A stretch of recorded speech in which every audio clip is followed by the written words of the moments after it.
Euh, j'ai appelé v'là une couple de semaines, là, j'avais des problèmes avec ma conjointe, là, puis elle aimait pas que j'appelle à votre émission. Puis ça a fini que vous m'avez posé comme question.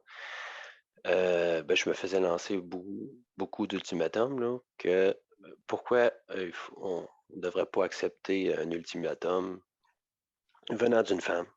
Euh, puis j'y ai réfléchi, puis finalement, j'en ai déduit que c'est jamais dans le but d'améliorer, c'est juste pour contrôler. La Euh, motivation est généralement tordue. oui, c'est parce que tu sais, il y en a des ultimatums que j'ai rencontrés, là, puis finalement, ça se traduit par un nouvel ultimatum, puis Marc, c'est une bravade infantilisante, fantasque, non respectueuse et inacceptable. totalement. Alors, mesdames, vos ultimatums, là, vous pouvez vous empaler avec. À moins, que vous considériez sérieusement mettre fin à la relation. Ben, c'est ça, j'allais dire. Tu sais, admettons, que je me disais, quel ultimatum? Ben, admettons que le conjoint prend de la boisson, devient alcoolique. Là, C'est la ça. femme, la femme pourrait très bien dire, regarde, moi, je suis pas à l'aise là-dedans. Fait que si tu ne diminues pas, j'aime mieux t'avertir, je vais mettre fin à la relation. Puis elle C'est ça. part. Pas juste menacer pour menacer. Là. Tu sais, comme on parlait tantôt, tu donnes un avertissement, tu rencontres la personne, tu lui dis, puis après ça, ben, t'agis. Ouais, je sais, j'ai trouvé étrange votre sujet que vous parliez au début, là. Ça faisait comme un lien un peu avec moi, là. Ben moi, je peux avoir Attendez un un. peu, étrange, allez-y, expliquez-vous. Vous Ben, trouviez étrange quelque chose. Expliquez-vous. c'était que vous parliez là, comme un peu du contrôle féminin, là, puis moi, je m'enlignais pour vous parler de ça, là. OK. Contrôle Puis, féminin. ben, de ne pas se faire donner d'ultimatum, là. Parce OK. que dans le fond, le but, c'est le contrôle, là. Mhm. La Tu sais, dominance, la domination, oui.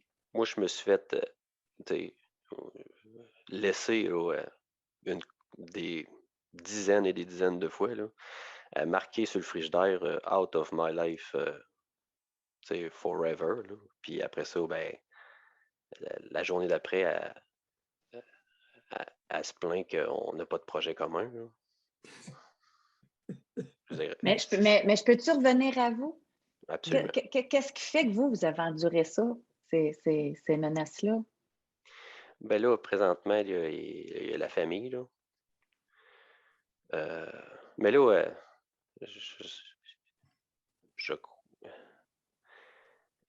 je sais pas si ça va écouter l'émission, là, je tiens à vous le dire, là.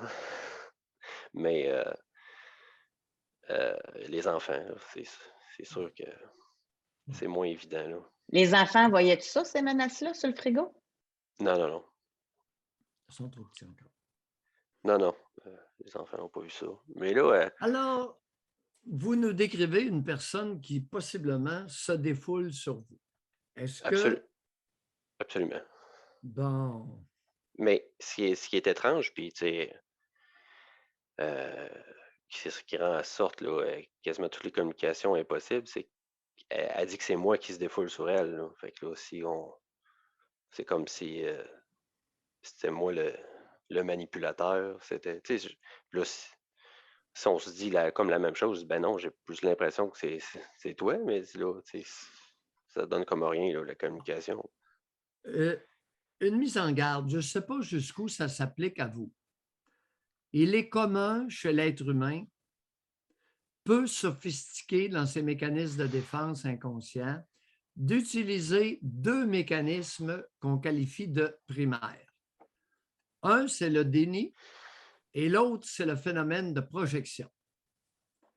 Projection, c'est de prêter à l'autre ce qu'on considère inacceptable pour soi.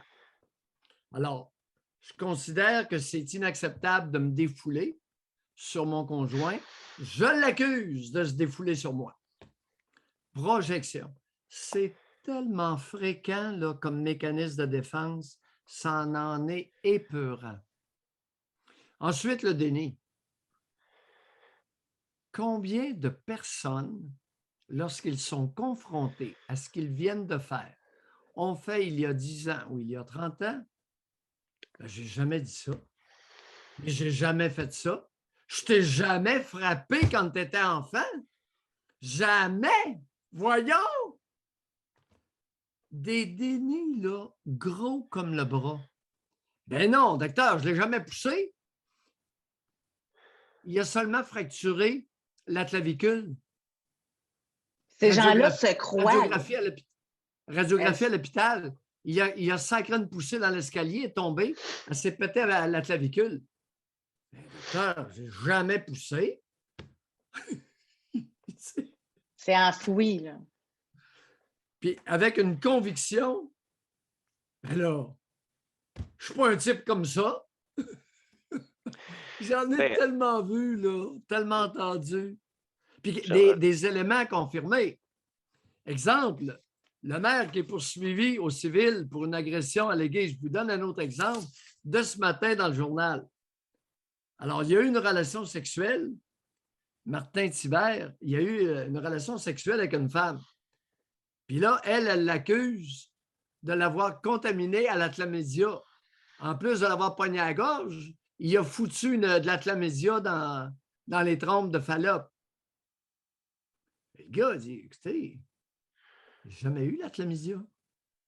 Puis là, il semble dire qu'il y aurait un dossier médical pour le prouver. Il a passé des tests, puis il n'y avait pas la chlamydia. Alors, vous voyez jusqu'où ça peut aller. Mais même à ça, y a-t-il une responsabilité mutuelle du port du condom aussi?